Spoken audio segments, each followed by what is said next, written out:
AirAsia Flight 8501 merupakan maskapai penerbangan milik Indonesia, AirAsia. Memiliki rute penerbangan dari Bandar Udara Internasional Juanda Surabaya, Indonesia, menuju Bandar Udara Internasional Changi, Singapura.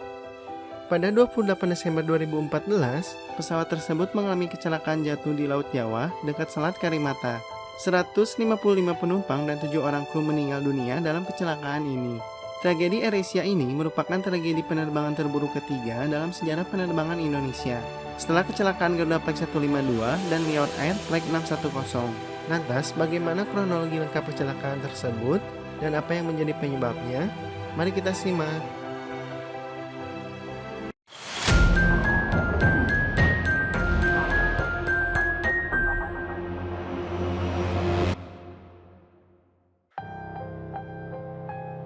...28 Desember 2014, AirAsia 8501 dijadwalkan akan melakukan penerbangan dari Juanda, Surabaya dengan tujuan Changi, Singapura.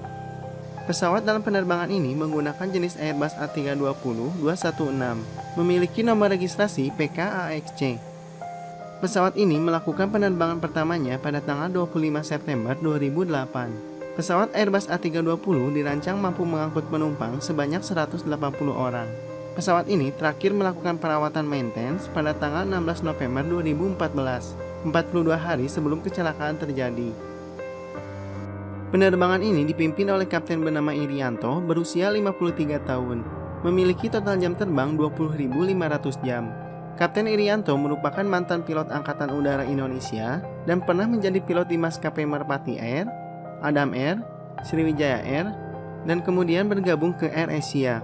Kopilotnya berkebangsaan Prancis yang bernama Emmanuel Clecel, berusia 46 tahun, memiliki total jam terbang 2000 jam. AirAsia 8501 ketika itu membawa penumpang berjumlah 155 orang dan ada 7 flight crew di dalam penerbangan ini. Sebagian besar penumpang di penerbangan ini ingin melakukan perayaan tahun baru di Singapura ketika itu. Setelah selesai melakukan persiapan penerbangan, AirAsia 8501 meminta izin ke ground control untuk melakukan pushback. AirAsia 8501 keluar dari terminal gate sesuai dengan jadwal yang sudah ditentukan. AirAsia 8501 meminta izin kepada ATC untuk segera melakukan take off. Setelah mendapat izin, AirAsia 8501 segera melakukan take off di runway yang sudah ditentukan, tepat pada pukul 5:35 waktu setempat.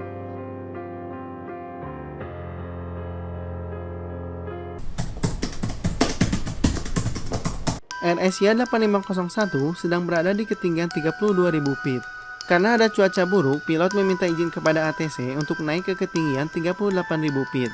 ATC mengizinkan AirAsia 8501 untuk naik ke 38.000 feet. Pada hari itu, di sekitaran Laut Jawa sedang terjadi hujan badai, di mana di dalam hujan badai tersebut terdapat awan cumulonimbus. Awan cumulonimbus dapat merusak mesin pesawat dan instrumen lainnya.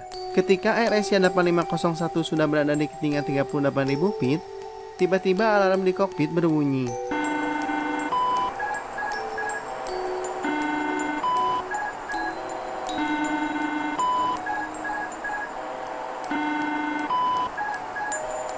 Monitor di kokpit menunjukkan adanya kerusakan pada radar triple limiter. Pilot AirAsia 8501 memutuskan untuk melakukan EHAM prosedur sesuai aturan di buku panduan pesawat Airbus A320, di mana prosedur EHAM adalah mengaktifkan mode Pak 1 dan mode Pak 2. Setelah EHAM prosedur dijalankan, laporan kerusakan di monitor kokpit dan alarm tidak muncul lagi. Pilot AirAsia 8501 izin kepada ATC untuk belok ke kiri 15 derajat, karena di depan pesawat ada awan cumulonimbus. ATC mengizinkan AirAsia 8501 untuk berbelok ke kiri 15 derajat. AirAsia 8501 berhasil menghindar dari awan cumulonimbus untuk yang kedua kalinya. Beberapa menit kemudian, alarm di kokpit berbunyi kembali, menunjukkan kerusakan yang sama. Pilot melakukan prosedur yang sama, yaitu merestart mode Pak sistem 1 dan 2. Akhirnya, laporan kerusakan di monitor kokpit dan bunyi alarm pun menghilang kembali. Pilot AirAsia 8501 tetap melanjutkan penerbangan ke Singapura. Beberapa menit kemudian, alarm di kokpit berbunyi untuk ketiga kalinya, dan monitor di kokpit masih menunjukkan kerusakan yang sama. Pilot melakukan prosedur yang sama menjalankan prosedur EHAM. Beberapa menit kemudian, untuk yang keempat kalinya, Alarm di kokpit berbunyi kembali, dengan kerusakan yang sama juga. Pilot pun merasa kesal dengan hal ini, kemudian kapten menarik ke atas sirkuit breaker, yang menyebabkan pesawat kembali ke mode manual dan menonaktifkan sistem autopilot. Pesawat pun mulai kehilangan keseimbangan. Alarm di kokpit menunjukkan pesawat mengalami stall. Pilot mencoba mengendalikan pesawat dengan manual. Namun, ada miskomunikasi antara Kapten Irianto dengan kopilotnya Emmanuel. Pilot memberikan instruksi yang membingungkan kepada kopilot dengan memerintahkan menggunakan kata pull down. Mungkin seharusnya mengucapkan push down. Ini yang diduga menyebabkan kopilot menarik joystick ke belakang. Padahal pilot bermaksud memerintahkan kopilot untuk mengarahkan joystick ke depan. Karena dual input yang berkepanjangan ini, pesawat AirAsia 8501 tidak bisa recover dari stall. Keadaan tersebut menjadikan pesawat semakin tidak terkendali. Pesawat mengalami penurunan ketinggian dengan sangat cepat. Pada akhirnya pada pukul 7:20 waktu setempat, pesawat AirAsia 8501 dinyatakan jatuh di Laut Jawa dekat Selat Karimata. Berdasarkan analisis hasil KNKT melakukan investigasi secara menyeluruh, menyimpulkan penyebab kecelakaan ini terdiri dari beberapa faktor. Di antaranya, faktor pertama, komponen yang cacat yang terdapat dalam modul elektronik RTL pesawat yang menyebabkan pesan peringatan di monitor dan alarm di ruang kokpit berbunyi. Kapten menyelesaikan masalah ini dengan melepas screen komputer pesawat Pak 1 dan Pak 2, sehingga autopilot dan auto thrust pun menjadi tidak berfungsi. Pilot harus menerbangkan pesawat secara manual sepanjang penerbangan. Sebenarnya, kerusakan di unit radar travel limiter yang mengakibatkan alarm berbunyi bukan hal yang serius. Pesawat masih bisa diterbangkan oleh pilot dan kopilot dengan batasan-batasan tertentu. Faktor kedua dilakukan dengan metode troubleshooting yang berbeda. Sebenarnya ketika pesawat dalam kondisi stall, pesawat jatuh dalam posisi datar bukan menukik. Untuk lepas dari kondisi stall, hidung pesawat harus diturunkan agar pesawat mendapat kecepatan dan aliran udara ada di sayapnya, sehingga pesawat perlahan bisa dibawa naik kembali. Namun, kopilot memberi input joystick yang ditarik penuh ke belakang, yang berlawanan dengan input yang diberikan oleh kapten yang mendorong joystick ke depan. Kapten salah mengucapkan perintah dengan mengatakan pull down kepada kopilotnya.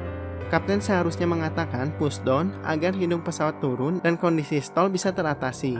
Faktor ketiga adalah faktor perawatan pesawat dan analisa di maskapai AirAsia yang dinilai belum optimal, sehingga masalah RTL tersebut tidak terselesaikan secara sempurna. Sebelumnya, pesawat Airbus A320 tersebut sudah mengalami kerusakan pada radar kontrol di penerbangan sebelumnya. Namun, pihak maskapai tidak serius memperbaiki kerusakan tersebut.